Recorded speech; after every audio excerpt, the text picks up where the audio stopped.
మీలో ఎవరు కోటీశ్వరుల్లో చిరంజీవి రెస్పాన్స్ ఏమిటి? ఎప్పటిలాగానే ఫ్యాన్స్ అదిరిపోయింది అంటున్నారు. పోతే కొంతమంది ఎప్పటిలాగానే కొన్ని డౌట్స్ వినిపిస్తున్నారు. వివరాల్లోకి వెళ్దాం. నేను మిస్టర్ బి దిన్న కామెంట్. ఖైదీ నెంబర్ 150 సూపర్ డూపర్ సక్సెస్ తో మహదానందం మీద ఉన్నారు మెగాస్టార్. 10 సంవత్సరాల గ్యాప్ తర్వాత చేసిన సినిమాలో తన గ్రేస్ తోనూ ఈజ్ తోనూ ప్రేక్షకుల్ని ఓ ఊపు ఊపారు. అదే ఉత్సాహంతో ఇప్పుడు బుల్లితెర మీద ఫస్ట్ టైం కనపడుతూ మంచి సందడి చేస్తున్నారు. చిరంజీవి టెలివిజన్ లో కనిపిస్తారు అని తెలియగానే అందరూ ఆసక్తి కనబరిచారు. ఫ్యాన్స్ అయితే రోజు చిరంజీవిని చూడొచ్చు అని మురిసిపోయారు. ఫిబ్రవరి 13న మెగాస్టార్ మీలో ఎవరు కోటీశ్వరుడు ప్రోగ్రామ్ స్టార్ట్ అయింది. ఫస్ట్ వీక్ అన్ని ఎపిసోడ్స్ చూసిన తర్వాత నాకు అనిపించిన ఫీలింగ్ అయితే మెగాస్టార్ రేంజ్ కి తగ్గ వ్యవహారంలో అయితే కనపడలా. ఎక్కడో ఏదో మిస్ అవుతున్న ఫీలింగ్. గట్టిగా పరిశీలించి చూస్తే ఆల్రెడీ కింగ్ నాగార్జున చేసిన యాజ్ ఇట్ ఈజ్ ప్రోగ్రామ్ నే తన స్టైల్ జోడించి మళ్ళీ మెగాస్టార్ చేస్తున్నారు. ఎంత కాదనుకున్నా కంపారిజన్ వస్తుంది. అలా కంపేర్ చేసుకుని చూస్తే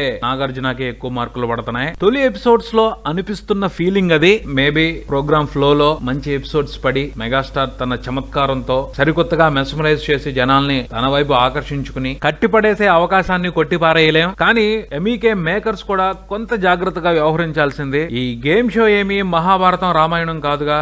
రూల్స్ ని రెగ్యులేషన్స్ ని మార్చకుండా ఉండటానికి కొత్త రూల్స్ కొత్త రెగ్యులేషన్స్ మెగాస్టార్ కోసం క్రియేట్ చేసి వదిలితే డిఫరెంట్ గాను రిఫ్రెషింగ్ గాను ఉండేదేమో. హిందీలో కూడా అమితాబ్ కౌన్ బనేగా కరోడ్పతితో బోల్డంత పేరు తెచ్చుకున్నారు. ఆ తర్వాత షారుఖ్ ట్రై చేశాడు గానీ అమితాబ్ కు వచ్చినంత పేరు రాలా. రీజన్ ఇదే. షారుఖ్ ని అమితాబ్ తో కంపేర్ చేసి చూశారు. డాన్ సినిమాని అమితాబ్ చేశాడు. అదే కథని షారుఖ్ కూడా రీమేక్ చేశాడు డాన్ పేరుతోనే. పోతే షారుఖ్ చేసిన డాన్ లో కొన్ని మార్పులు చేర్పులు కనిపించాయి కాబట్టే ఆడింది సినిమా. అలాగే ఈ గేమ్ షోలో కూడా ప్లాట్ సేమే అయినా రూల్స్ అండ్ రెగ్యులేషన్స్ లో చేంజ్ కనిపిస్తే బాగుండేదేమో అన్న ఫీలింగ్. సీజన్ ఇప్పుడేగా మొదలైంది. మొదట్లో అలానే అనిపించొచ్చు. పోను కంపారిజన్ అందరూ మర్చిపోవచ్చు. చూద్దాం ఈ సీజన్ కంప్లీట్ అయ్యేప్పటికీ తెలుగు టీవీ ప్రేక్షకుల నుండి మెగాస్టార్ ఎలాంటి ఆదరణ దక్కించుకుంటారో. మరిన్ని అప్డేట్స్ కోసం కీప్ వాచింగ్ మారుతి టాకీస్.